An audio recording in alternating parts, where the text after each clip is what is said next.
Adjusting my camera. I've got my glasses on and they have a glare in them. I told y'all that's what they generally do. I've got them on for a minute. Good afternoon, everyone. Christy Warren. Sorry about that. I've got them on for a minute because I'm going to read something. Just when I was thinking, I'm taking a class, getting some credit so that I can test for my full licensure as a licensed chemical dependency counselor. And right now I'm an intern, and I was one of those people that didn't read the complete TAC code, the Texas Administrative Code, and didn't realize my master's program needed 48 credits instead of the 39 I got. So I'm enrolled in a master's of counseling class, and it just struck me as kind of funny. And I was like, I hadn't did a YouTube, so I'll share this because it's life, right?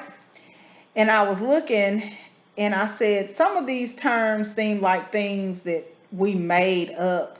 Like, I can't stand it, itis, which is something that we discussed in REBT, which is a counseling technique. It's a therapy technique. And it's basically just worrying about stuff or worrying about an event or things to the point where you just make it unbearable, where you can't stand it. And we talked about things like demands, which is where you're telling people that you better, you ought to, you gotta do this, you gotta do that. And things like awfulizing, where I didn't even think that was a word, but that's where we make things so bad to the point where we're saying stuff like using it just exaggerated terms, like saying something is awful, horrible, terrible, catastrophic, and the event is like this small. It's really not big, and then making like absolute must and shoulds. Where people just absolutely have to do things the way you say they have to be done, or do them the way you said they had to be done, or else it's not going to be successful. It has to be that way.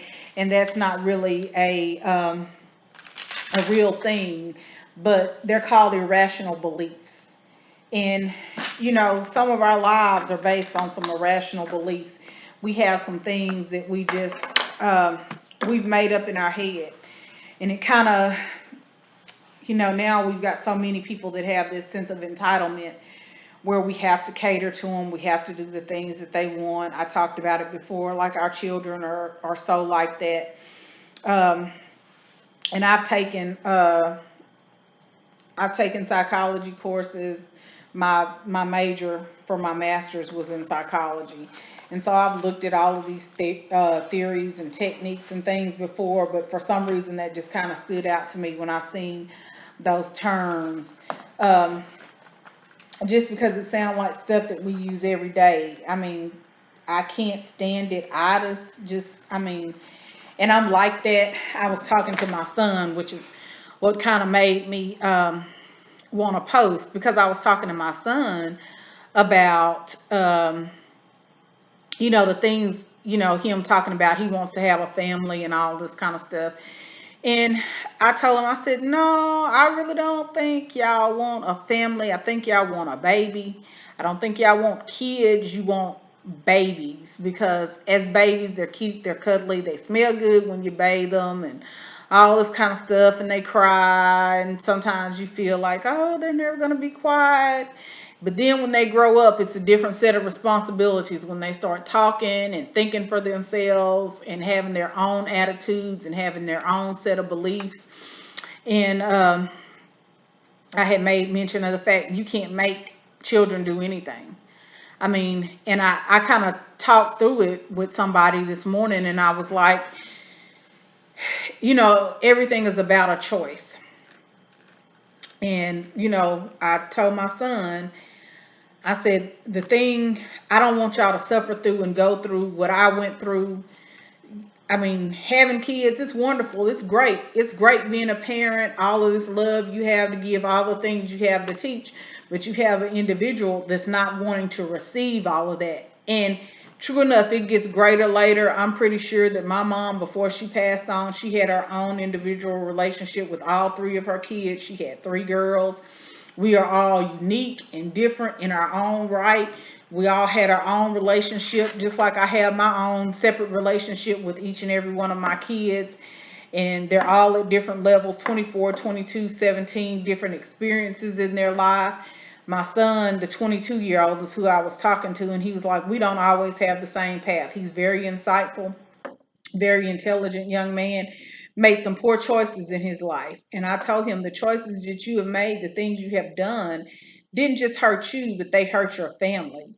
Like, how do you, when your kids go astray and do things that you don't feel like they ought to do or should do or were taught to do, or however you want to phrase it, it makes you feel like you have failed as a parent. It makes you feel like somewhere along this way that you didn't do what you should have done. And that is not true. The truth of the matter is that child grew up, became an individual, and made their own individual choice of what they wanted to do. Whether or not they believed what you said or did not, that's totally up to them. And the way I explained it to somebody, I'm going to speak on my experience. I bring my kids up because I talk to my kids. I've always talked to them. We always have had a relationship, good, bad, or indifferent. But we've had some kind of relationship, and I've always communicated with them. But this is what I said to an individual I was talking to this morning. I said, I know for a fact that you can't make children do something. When I was growing up, and my mom and dad were divorced, but my mother was with my little sister's dad, and things went on with them that I didn't like and I didn't agree with, and me and him really didn't get along when I was a teenager. We got it right before he passed away, but I didn't agree with some of his behaviors and some of his actions, and this was an adult, right? So what I did was I left home. I was 16. I left home and I went and stayed with my boyfriend. And this is what I told the person I was talking to this morning. Um, I left because I had friends. I had a boyfriend, and his family liked me. Well, his dad did.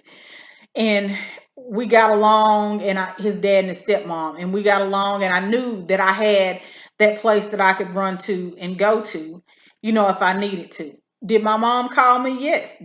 She knew where I was. She called. Well, I called her because that's what my boyfriend's dad told me to do. So I called, told her where I was, that I was okay, da da da da da.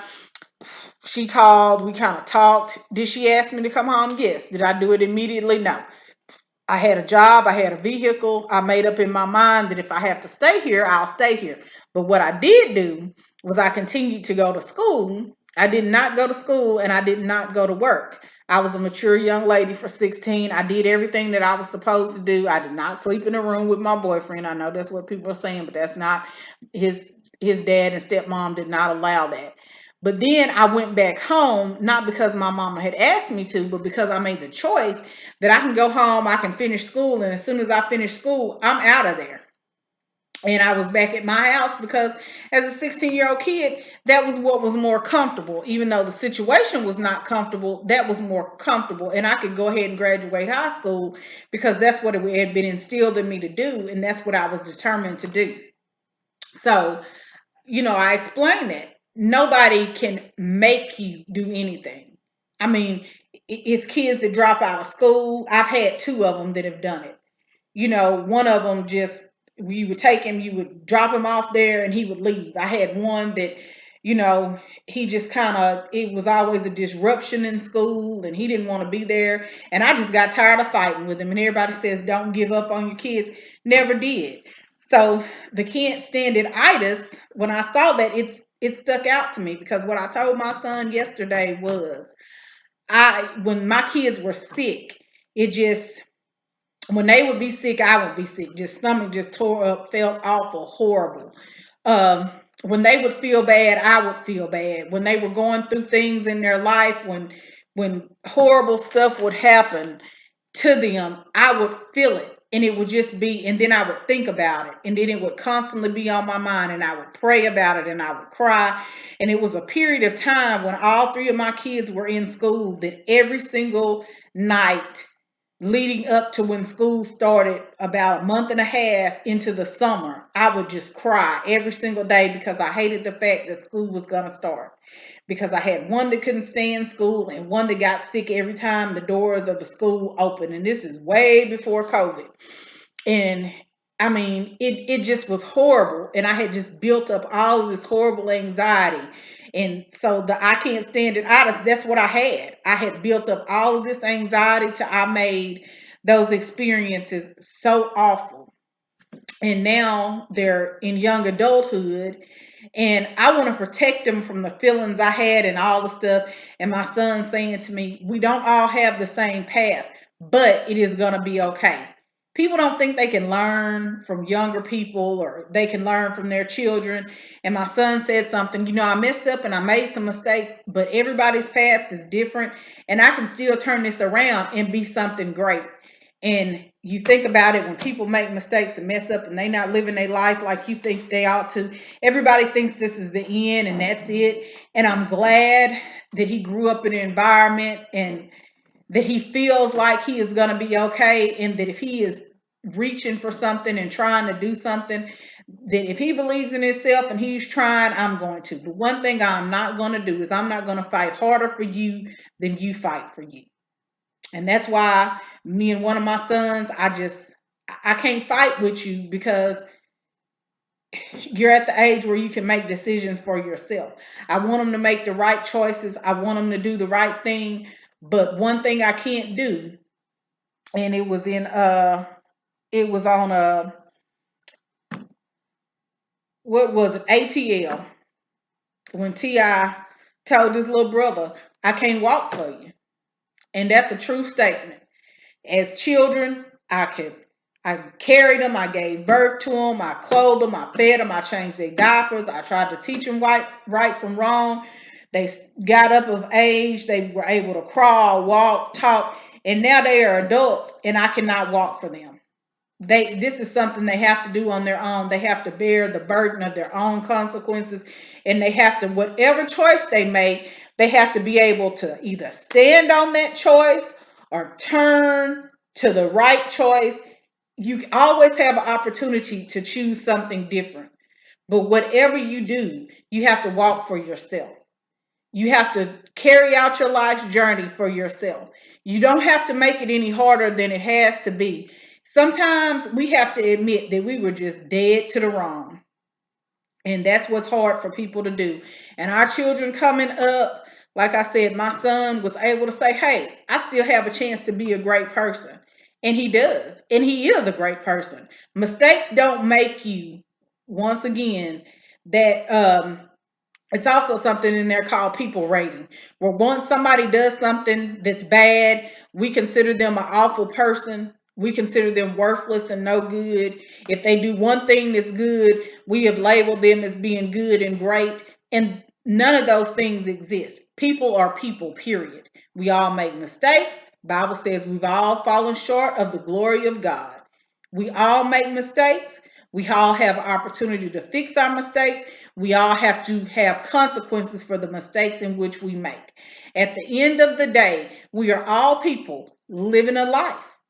We all have choices that we have to make, decisions we have to make, and we have goals and hopes and dreams and visions that we're trying to carry out. We have to learn to embrace and love one another and understand that we have all made mistakes. And like my son said, it's going to be okay. And some stuff you just got to get over. But the one thing you got to do is you got to walk for yourself. You just have to be able to walk for yourself. Live a life so that when you leave, the preacher don't have to lie about the life you live. I mean, remember, there's always a blessing in the lesson. It's a process. At some point, you're going to say, but now I get it. And you can always stop and ask, is this the way? Y'all be very, very blessed. Have a great day. Thank y'all for listening. Like, subscribe, all of that wonderful stuff. Be blessed, grow as people, learn as people. Thank you so much.